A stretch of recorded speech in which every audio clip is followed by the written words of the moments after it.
আসসালামু আলাইকুম। আশা করি সবাই ভালো আছেন। আমি ডিজিটাল উইটের পক্ষ থেকে কামরুল হাসান। আর আজকে কথা বলবো হচ্ছে টেকনিক্যাল ইস্যু নিয়ে। সো এর আগে হচ্ছে আমরা অলরেডি হচ্ছে ২ টা জিনিস কভার করে আসছি যে অন পেজ ইস্যু কি, অফ পেজ ইস্যু কি। সো আমি আশা করি যে আপনারা সবাই হচ্ছে বুঝতে পারছেন যে অ্যাকচুয়ালি অন পেজ ইস্যু কি এবং হচ্ছে অফ পেজ ইস্যু কি। যদি বুঝে না থাকেন অবশ্যই আমাদের নির্দ্বিধায় বলতে পারেন। আর যদি আপনার বেশি প্রবলেম হয় আপনি চাইলে হচ্ছে আমাদের ডিজিটাল উইট একাডেমিতে যে সাপোর্টও নিতে পারেন।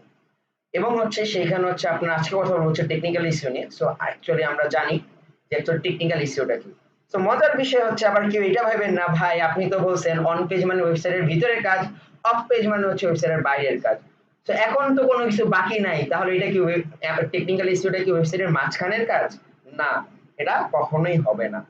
সো এটা অ্যাকচুয়ালি মা- আপনার মধ্যের যে বিষয়টা আমি বললাম বা মাঝখানে যে বিষয়টা বললাম এইটা না অ্যাকচুয়ালি টেকনিক্যাল ইস্যু। তো দেখেন এখানে একটু বোঝার ট্রাই করেন যে টেকনিক্যাল এসইও। এসইওর ফুল ফর্ম তো আমরা জানি search engine optimisation. But technical টার্মসটা যখন চলে আসে মানে কি এখানে হচ্ছে টেকনিক্যাল অনেক কাজ আছে। ওই যে আমরা হচ্ছে আপনার যারা ইলেকট্রিক মিস্ত্রি আছে বা হচ্ছে আপনার রেফ্রিজারেটর মিস্ত্রি আছে, এসি এসি মিস্ত্রি আছে, তাদেরকে অ্যাকচুয়ালি আমরা কি বলি? টেকনিক্যাল পার্সন বলি, তাই না?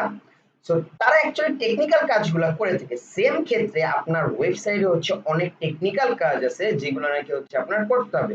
সেই কাজগুলোকে অ্যাকচুয়ালি হচ্ছে আপনার টেকনিক্যাল এসইওতে নিয়ে আসা হয়েছে। তো সবার আগে যে বিষয়টা চলে আসে টেকনিক্যাল এসইওতে আপনার হচ্ছে ওয়েবসাইটটা অডিট করা।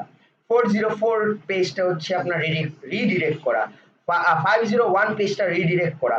তো এরকম হচ্ছে আরো অনেক কিছু আছে টেকনিক্যাল এসইও তে যেগুলো নাকি অ্যাকচুয়ালি আমাদের হচ্ছে ফিক্স করতে হয়। যখন নাকি হচ্ছে আমরা ফিক্স করব সেই জিনিসগুলো হচ্ছে আমরা কিভাবে বুঝবো যে আমার পেজে 10টা 404 আছে, আমার পেজে হচ্ছে 10টা হচ্ছে 501 আছে, বা আমার ওয়েবসাইটে হচ্ছে জাভা স্ক্রিপ্টের প্রবলেম আছে। তো জাভা স্ক্রিপ্ট মিনিমাইজ করতে হবে, বা হচ্ছে আমার ওয়েবসাইটে হচ্ছে আপনার ইমেজে টেকনিক্যাল প্রবলেম আছে, ভিডিওতে টেকনিক্যাল প্রবলেম আছে, আমার ওয়েবসাইটটা এই আপনার সাইট ম্যাপে প্রবলেম আছে। তো এই যে আমি ওয়ার্ডগুলো এখন ইউজ করলাম এই সবগুলো ওয়ার্ডই কিন্তু হচ্ছে আপনার টেকনিক্যাল এসইও এর ভিতর চলে আসে। তো টেকনিক্যাল এসইওটা কি? যখন নাকি হচ্ছে আপনার ওয়েবসাইটে আপনি হচ্ছে কোনো টেকনিক্যাল প্রবলেম ফেস করবেন, আমি যে ওয়ার্ডগুলো বলছি সেগুলো কিন্তু সবগুলো হচ্ছে টেকনিক্যাল প্রবলেমের ভিতর ছিল। সেই টেকনিক্যাল প্রবলেমগুলো যখন আপনি ফেস করবেন তখন অ্যাকচুয়ালি হচ্ছে আপনার ধরে নিতে হবে যে এটা অ্যাকচুয়ালি টেকনিক্যাল এসইওর কাজ। সো অবশ্যই আমি যে কথাগুলো আপনাকে বললাম যে টেকনিক্যাল এসইও কি কি বা হচ্ছে এই যে অডিট করা, এই জিনিসগুলো কিন্তু সবগুলো আমরা প্র্যাকটিক্যালি দেখবো যে কিভাবে একটা ওয়েবসাইটের অডিট করতে হয় বা একটা কিভাবে একটা রিপোর্ট বানাইতে হয়।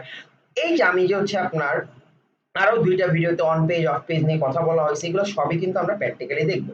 সো টাইপস অফ এসইও যত বিষয়গুলো ছিল এগুলো সবগুলাই আমরা ইন ফিউচারে ইনশাআল্লাহ হচ্ছে সবকিছু প্র্যাকটিক্যালি দেখবো। তো এটা নিয়ে আশা মানে আপনার নিরাশ হওয়ার কোনো দরকার নাই যে ভাই আপনি তো শুধু থিওরি বলতেছেন, প্র্যাকটিক্যাল কখন আসবে? অবশ্যই স্টেপ বাই স্টেপ হচ্ছে আমরা প্র্যাকটিক্যালও দেখবো। সো আশা করি আপনার টেকনিক্যাল এসইও কি সেটা বুঝতে পারছেন। যদি কেউ বুঝে না থাকেন অবশ্যই আমাদেরকে জানাবেন। আর অবশ্যই সবাই এই ভিডিওতে একটা লাইক দিয়ে যান এবং হচ্ছে ভিডিওতে কমেন্ট করে বলেন যে অ্যাকচুয়ালি ভিডিওটা আপনাদের কেমন লাগে বা হচ্ছে আরো কি রিলেটেড আপনার ভিডিও চান। আর যদি হচ্ছে ডেপথ নলেজ চান তো একটা কথাই বললাম যে আপনারা digitalwit.academy ভিজিট করেন। আর এখন পর্যন্ত যারা ডিজিটাল উইটকে সাবস্ক্রাইব করেননি এখনই যে হচ্ছে সাবস্ক্রাইব করে দিয়ে আসুন। আসসালামু আলাইকুম, ভালো থাকবেন, আল্লাহ হাফেজ।